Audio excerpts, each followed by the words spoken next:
my name is Bernadeta Aguilera, and I am the author of The Day the World Stopped and Became Human. I wrote this book with my daughters as inspiration. I took a look at them one day and I thought, what kind of world are they going to grow up in? Are they going to grow up in a world that is full of fear, full of hatred? And I thought, oh, I wish I could just say a little prayer. I wish I could make the world change in some sort of way where they could grow up in a world that was more trusting, full of love, full of compassion and empathy, one that didn't discriminate, one that was more inclusive. And I literally couldn't sleep one night and I just started writing all my feelings down into the book, what kind of world we would have if all these things happen that you will get to see as I read the book for you today. I hope you enjoy, and I hope you get to live in a world full of peace, joy, love, compassion, empathy, trust, and one that promotes faith, whatever your faith base may be. A world full of faith is a world that has morals. No matter what faith you are, there is one commandment that we all live by, and that is to be loving towards one another and to respect each other. That is at the heart and soul of every faith in the world. And I hope you enjoy my book. God created humans. In His image, He created them. Life was good. They had all they needed. They had each other. They were loved. Thousands of years passed. Humans decided they wanted more, and more, and more. They stopped looking at each other because they had too many material things to look at. They stopped thinking about each other because they had too many things to think about. The world was changing.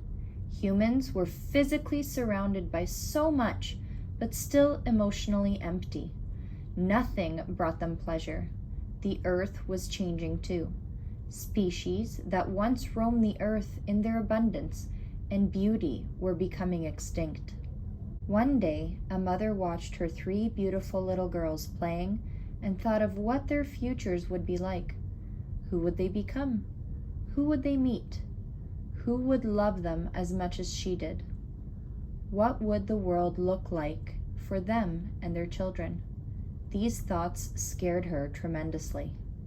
She secretly made a wish she sent up wholeheartedly to the heavens, that all the world's dangers, negativity, greed, and problems would not keep children from becoming human beings who were making choices that were rooted in pure love for one another. The next morning, she noticed something had changed. First, she heard it on the radio. Then she saw it on the news. Headlines saying, "The world is free, we have world peace," and "World leaders agree to preserve all life." Governments all around the world were meeting to create a new world order. There was no talk of money and who owed what. There was only one initiative in mind. Let us help all humankind and make Earth whole again. Each country was working to help their own suffering people live a better life with dignity. Sustainable communities were developing everywhere. People were living together as neighbors, helping each other, working together, being kind to each other.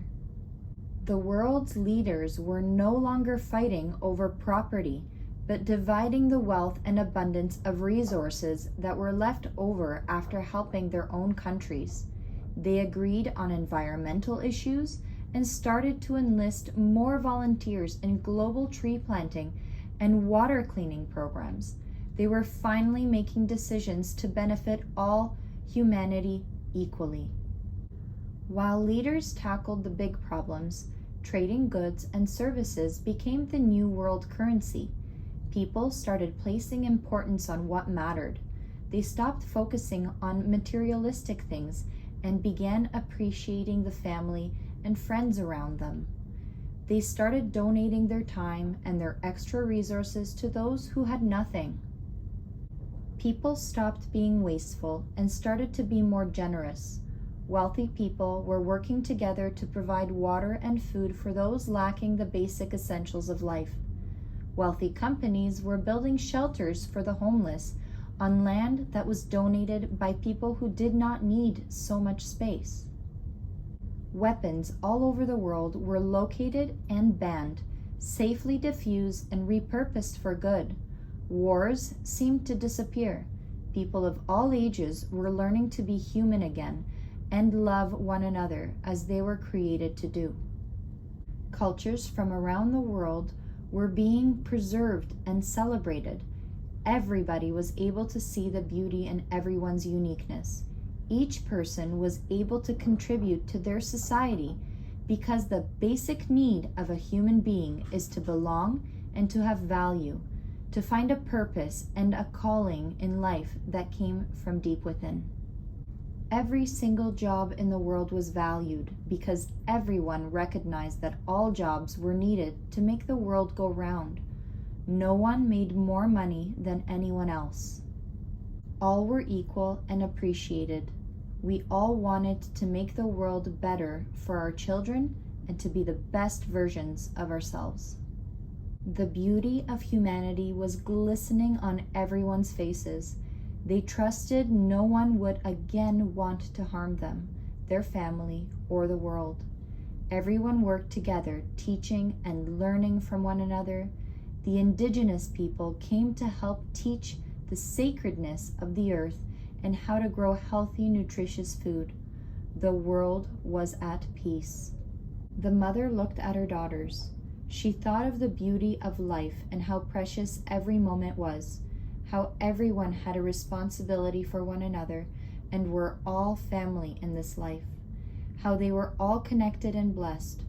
For the first time, the mother did not worry about her children and their future. Money was no longer the driving force for everything. People had experienced what humanity could do when the choice for the protection of all life was the most important thing in the world. Now, I hope you enjoyed my book, and I wholeheartedly pray that you get to live in a world that is full of compassion, is full of love, is full of respect for one another, and that we all show all our brothers and sisters human dignity, and that is what we fight for. We fight for each other, we fight for each other's rights, and we have to understand that we have responsibilities toward one another. May God always bless and keep you safe.